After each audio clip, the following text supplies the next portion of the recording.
I'm Karen Thomas. I work on the AIHS corporate communications team, and I'd like to introduce our lunch speaker.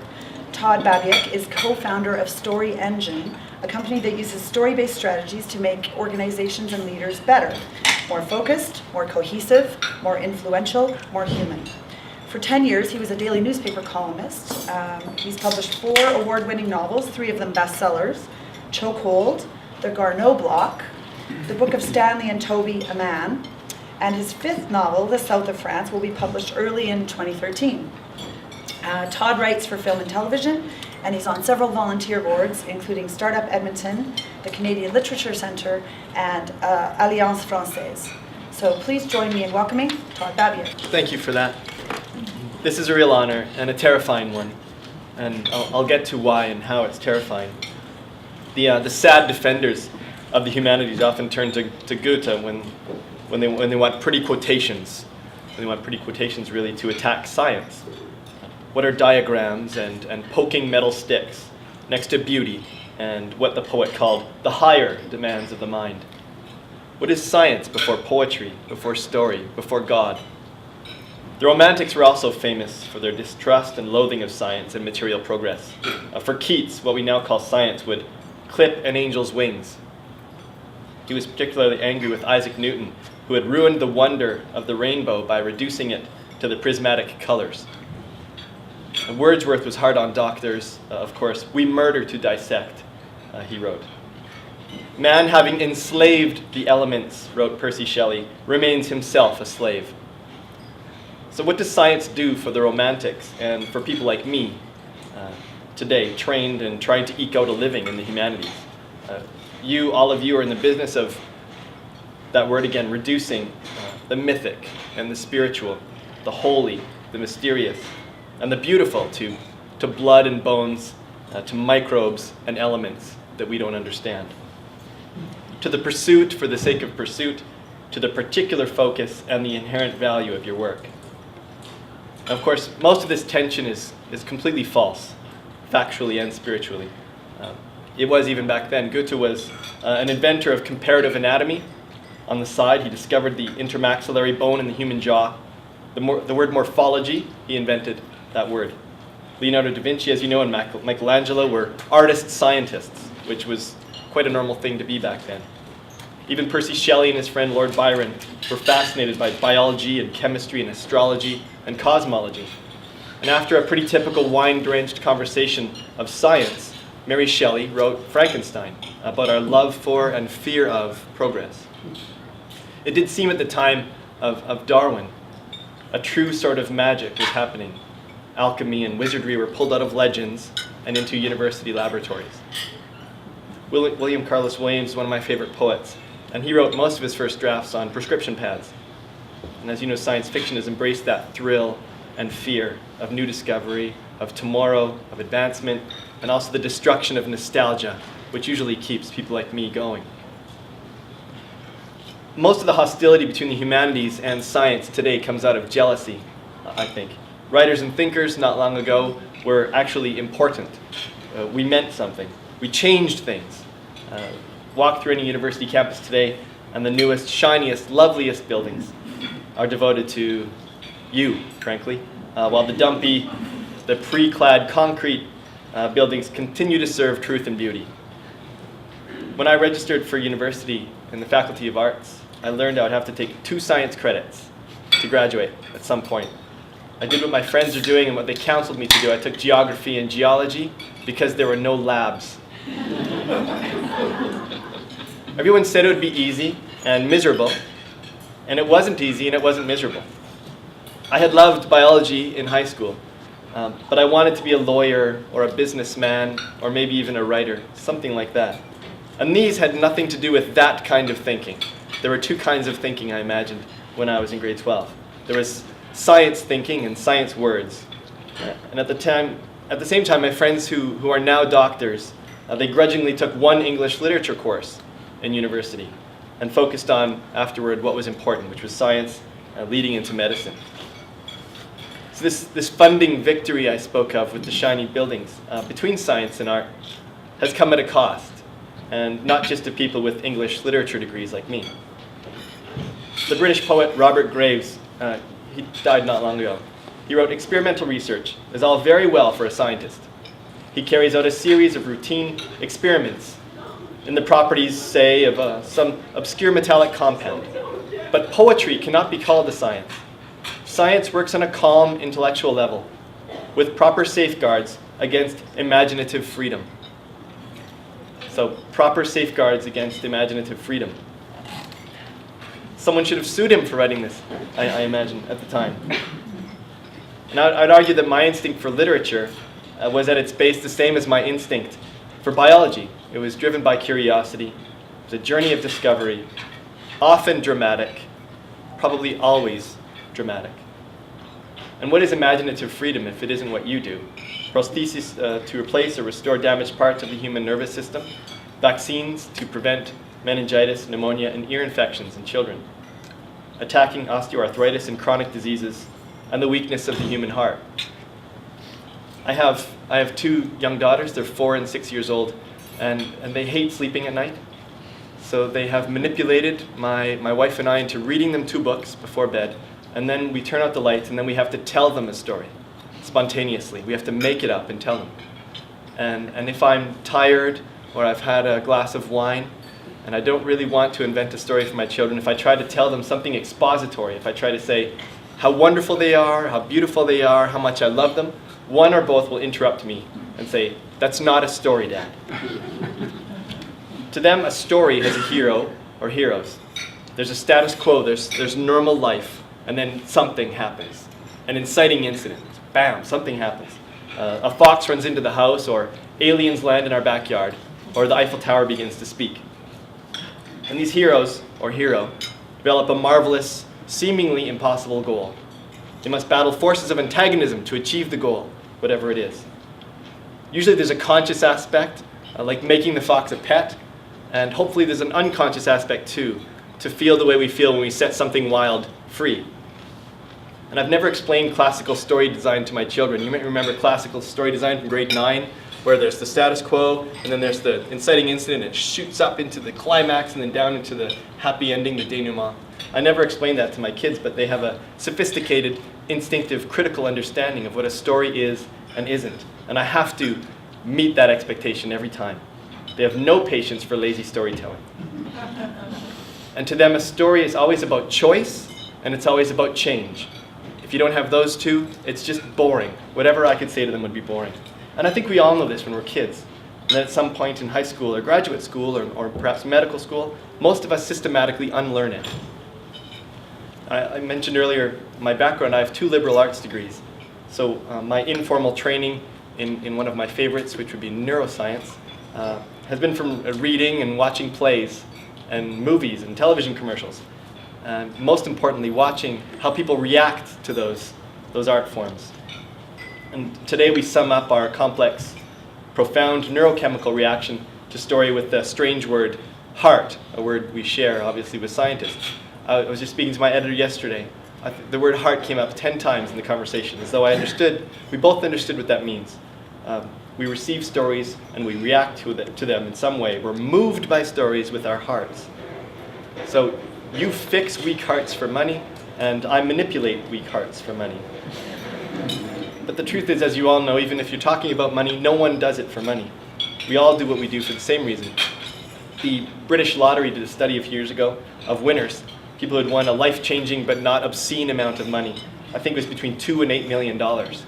And over 60% of them either went back to work or never quit in the first place. And when they asked them why, it all came down to one thing. They might have used different words, but they all just wanted meaning. They missed meaning. They wanted to make sure they had meaningful lives, and that came from changing something.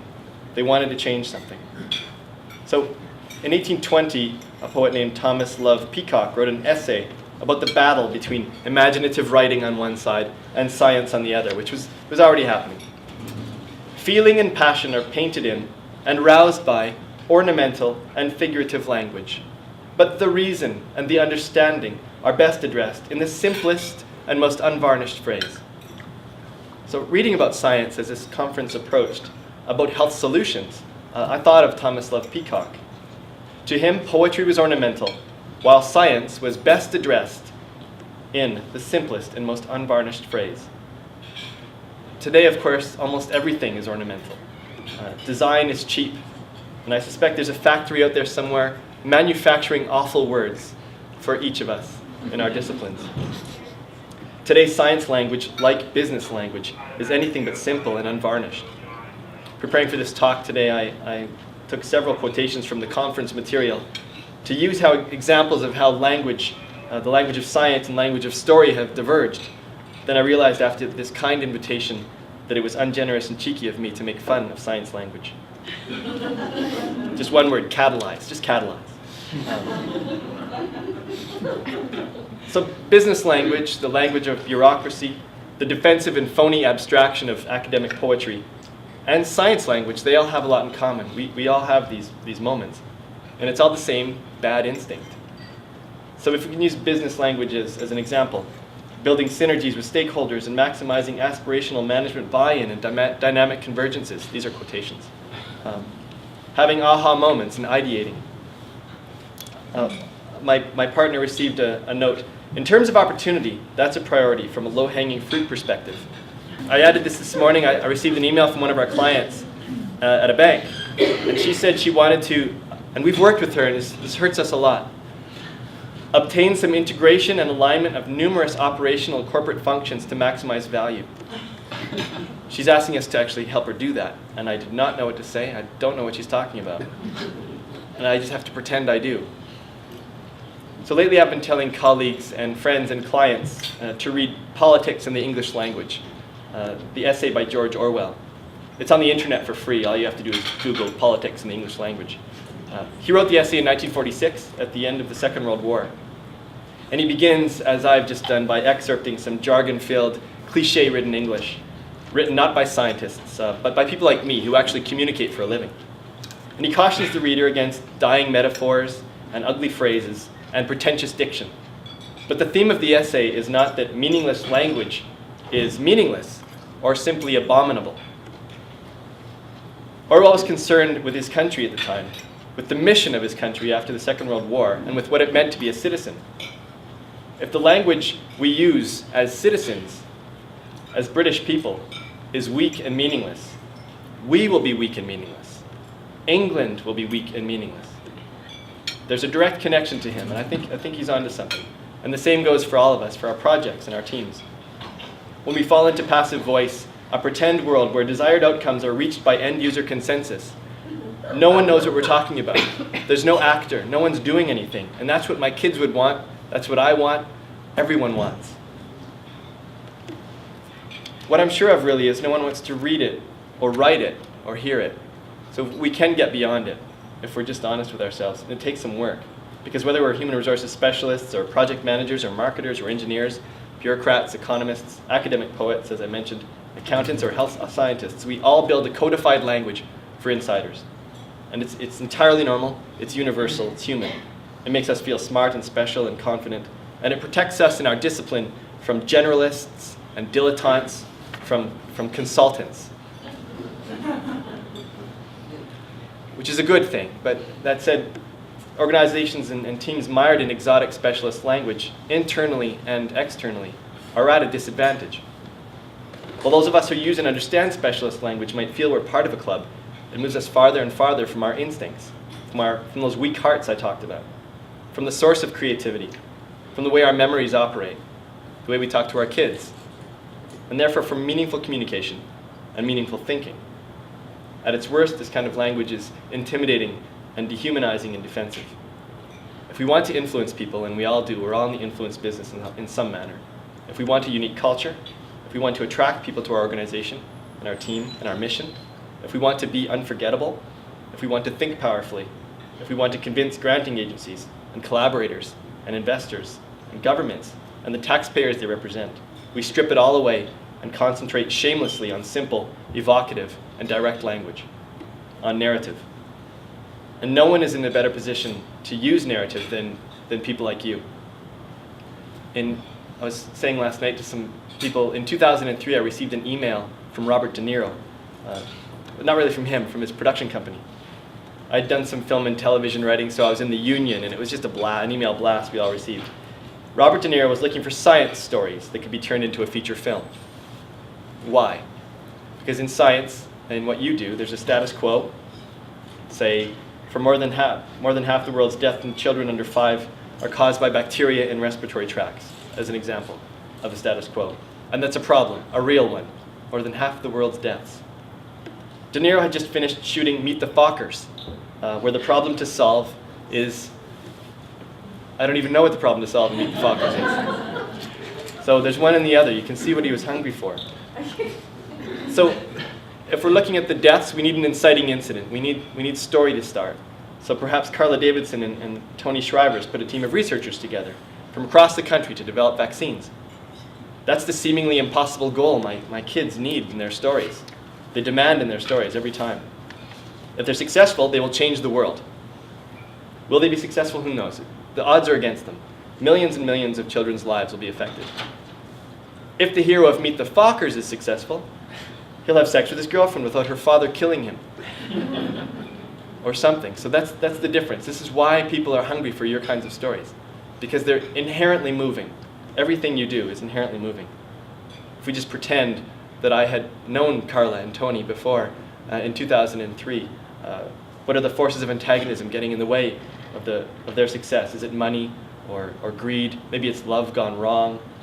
Maybe it's just that vaccines are really, really hard to develop. I suspect it's that.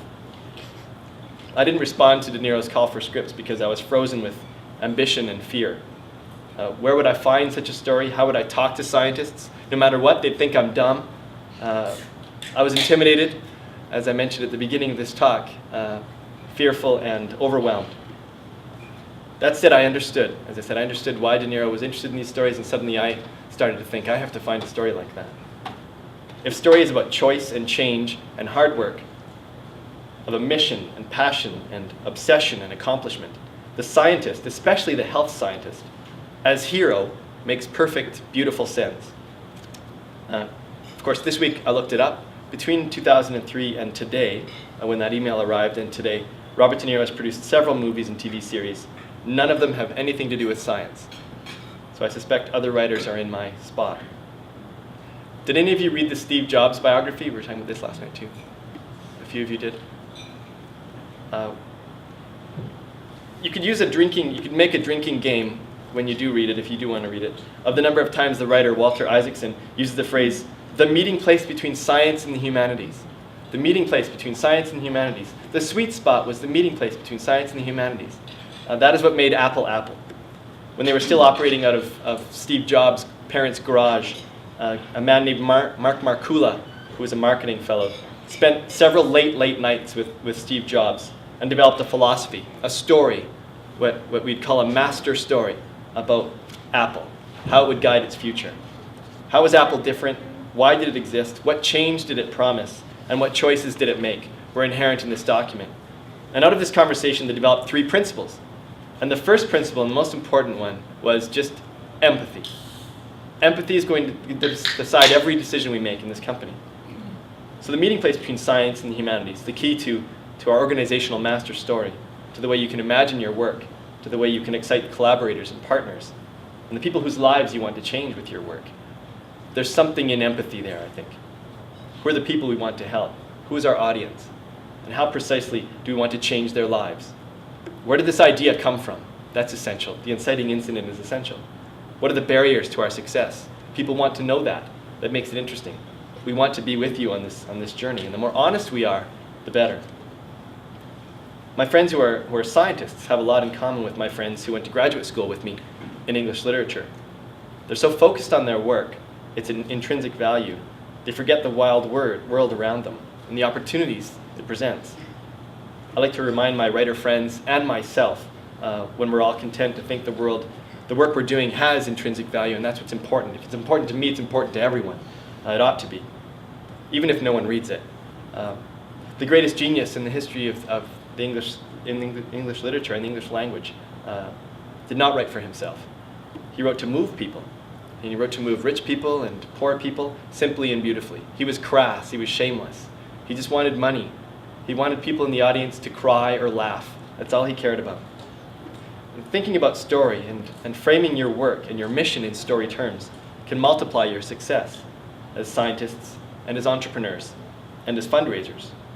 Because as long as human beings have communicated, story has been the most powerful and enduring way to do it. And when you think of your heroes, the people you remember, whether it's artists or politicians or kings and queens, industrialists, and of course scientists, they've understood this. Who discovered penicillin? Fleming. Yes, Fleming. He's remembered everywhere you look. Penicillin Fleming, Penicillin Fleming. But he was a willing maker of his own mythology. Without Norman Heatley, the scientist who made penicillin useful in human beings, after Fleming and his team had given up on it, there'd be fewer of us in this room today. But Fleming was a story guy. And I know there's kind of an ickiness about all of this.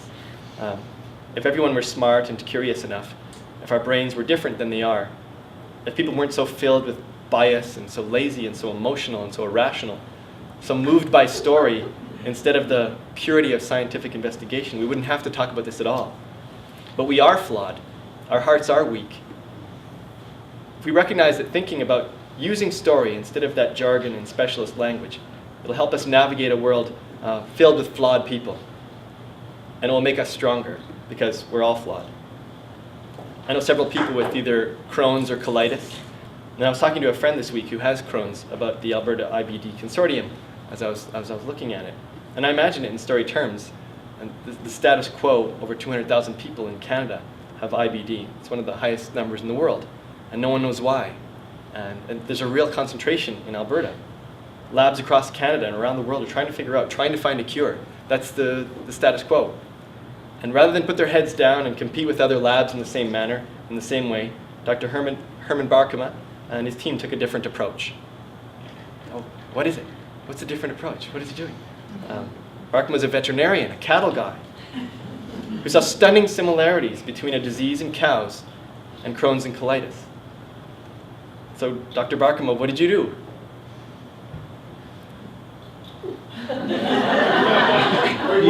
Is the question now or you're... Sure. He listened to his clinicians around the table.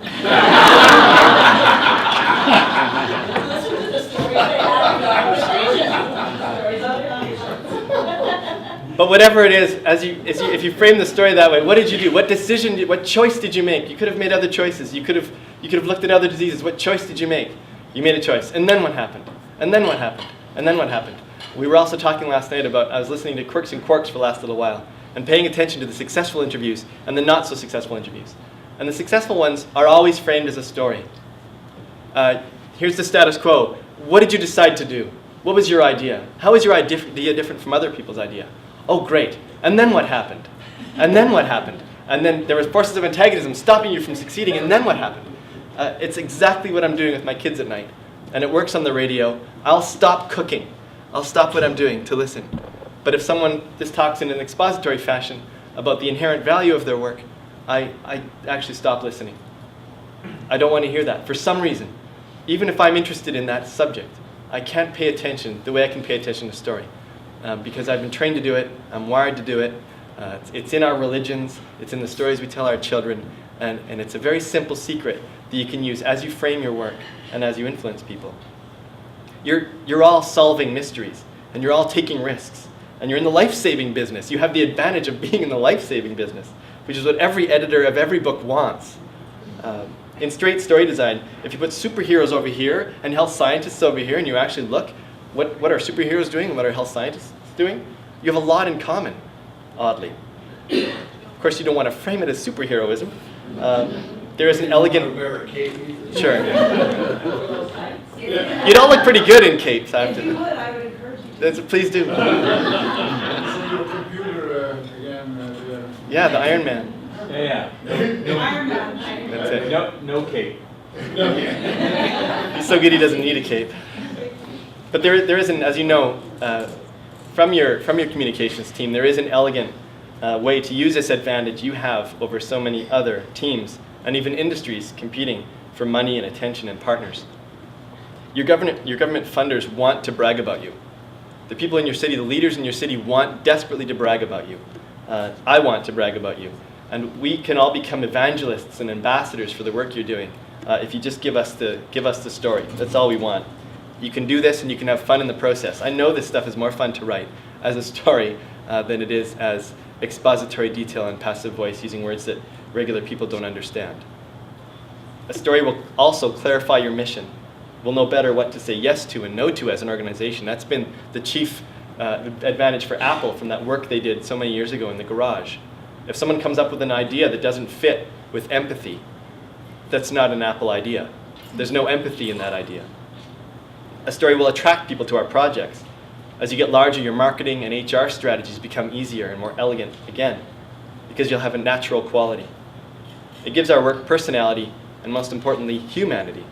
So science, really, and humanities never should have been separated, and it's fairly recent separation. And I think we're moving in a direction to bring them back together. They're all creative endeavors, and they have a lot in common. So that is the end of what I had prepared to say. So maybe we can talk now.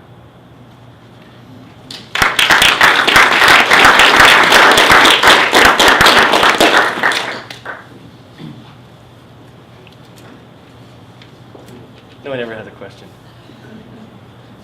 I should come in and play the person with questions. As scientists, how do you encourage us to distinguish the story from the anecdote, which can derail our message? Right. Well, one of the strategies we use as an organization is we help an organization create a master story, which is a little bit like Apple did so many years ago. And if you would listen to Steve Jobs when he would speak, he would talk about the Apple master story. This is the mission we're on. This is what we're doing. This is our little story. And then he would use 5 or 6 anecdotes to prove it out. So if you're confident on your master story, you can pick and choose very carefully the right anecdotes that plug into it, that prove it out. And those are actually the anecdotes are what people will remember just as much as the story itself. Barack Obama, when he was preparing for his presidential run, instead of just going through the country with some kind of bland announcements and policy ideas, for each one he would prepare 5 or 6 anecdotes to prove it out. Not about him necessarily, but about his reactions with people, regular Americans whose lives had changed because, or could change because of a certain decision, a government idea, policy. And so he was very strategic about it, scientific about it even, and it worked very well for him. So you're right, an anecdote without a master story is just an anecdote. But if it's an anecdote that proves something and that brings people into your organization, then it's very well used. I remember that there was a couple of sessions organized by the Faculty of Medicine in Edmonton of inviting writers to come and just talk to faculty members. And there was a cardiologist working in ICU who kind of does creative writing as a hobby. And not surprisingly, many of his stories is surrounding his patients and medicine. And I often thought, that's a pity as clinicians and scientists that, that is not taught as part of the curriculum. That's something that he kind of learned to do much later in his career. Right. I think that's a lot more kind of crossover between the two. If you're ever interested in teaching medical students how to write, I think you got yourself a very busy job. Sure. Well, it's not long ago that's what university was.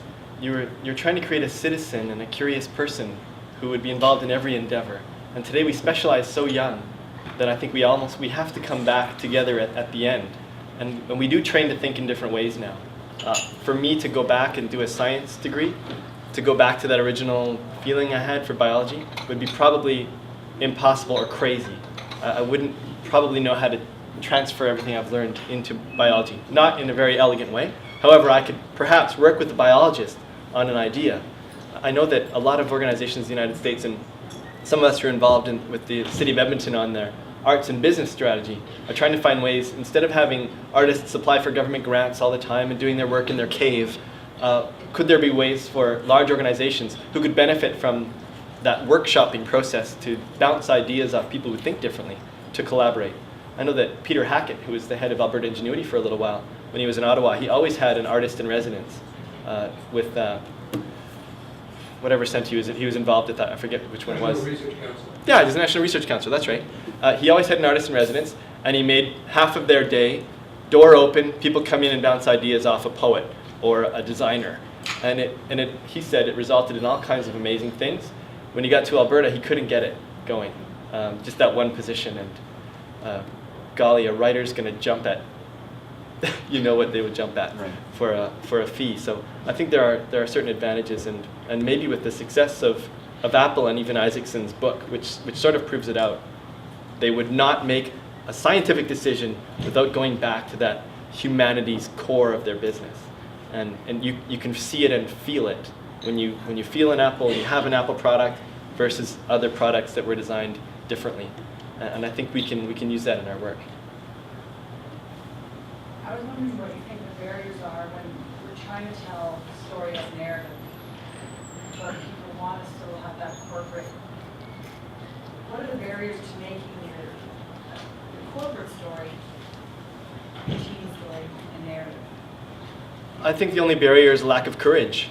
I think that it's what everyone wants, and if you're brave enough to do it, you'll be noticed. And with our clients, that's what we're finding. When suddenly we worked with the Rural Alberta Development Fund, which was really mired in bureaucratic language and outcomes and synergies and all that stuff. And we went in there and really simplified their story and made a video about it. And now everyone, and they're speaking to cabinet ministers because they want another $100 million. Cabinet ministers are just not going to listen to sustainable, outcome-driven community capacity building. It doesn't mean anything. However, a story about how ideas have transformed Alberta, proved out by 6 anecdotes, well, that's something. That's something they can go and say in caucus and when they're talking to Treasury Board.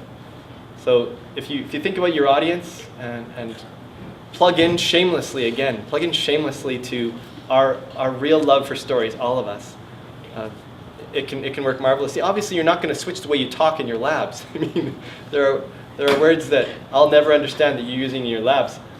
But when you're outside of that, when you're thinking about the product you're selling and how you're going to change people's lives, you can be a little bit freer, I think, with your language, and paying attention to that old idea of what a story is at the heart of our Joseph Campbell's, the hero's journey. You can be more successful than others you're competing with, and you're all competing with someone, right?